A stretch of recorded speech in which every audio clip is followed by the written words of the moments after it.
Des défenses du consommateur, Peugeot 308 N9, phase 2, après 2016, etc. On va remplacer kit coupelle et ressort de suspension avant, puisqu'il y a des défaillances à ce niveau-là.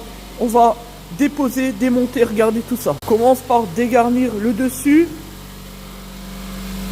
comme ceci, pour atteindre les 3 éléments du pôle supérieur des amorceurs.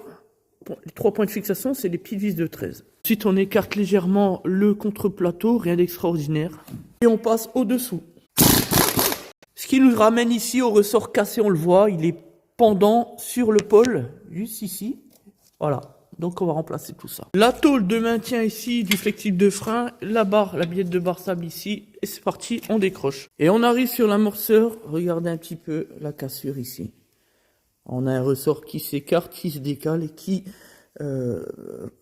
est à un cheveu finalement de partir de son logement et de l'environnement de l'amorceur du McPherson. Ce qui évidemment est un problème de sécurité pour les passagers du véhicule. Donc sur une nouvelle 308 comme ça, après 2016, c'est vrai que c'est la première fois qu'on a affaire à ce genre de cas, mais bon, c'est des choses qui arrivent surtout en période hivernale. La problématique c'est toujours la même, c'est ici en haut, au niveau de la butée en roulement en plastique là, avec le plateau en alu, comme équipe les 308 GTI finalement.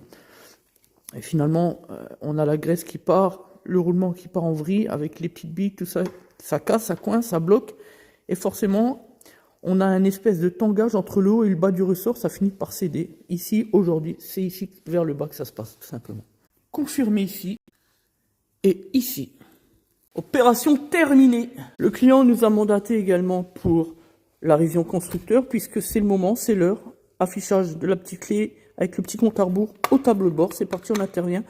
Il s'agit ici, dans ce cadre-là, de réaliser la révision, mais complète, avec l'ensemble des filtres, conformément aux préconisations du constructeur. C'est parti, on intervient.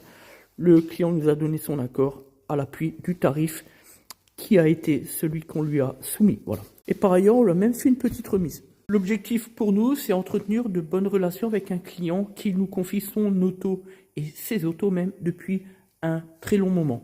Voilà, c'est juste un remerciement, ni plus ni moins. Parce que la vérité, c'est que je le dis souvent, c'est toujours les petits gestes qui comptent. Comme l'adage d'ailleurs. Et enfin, pour terminer, oh non, c'était les corons. Le ciel, c'était l'horizon, les hommes, des mineurs de fond. Hommage à Pierre Bachelet.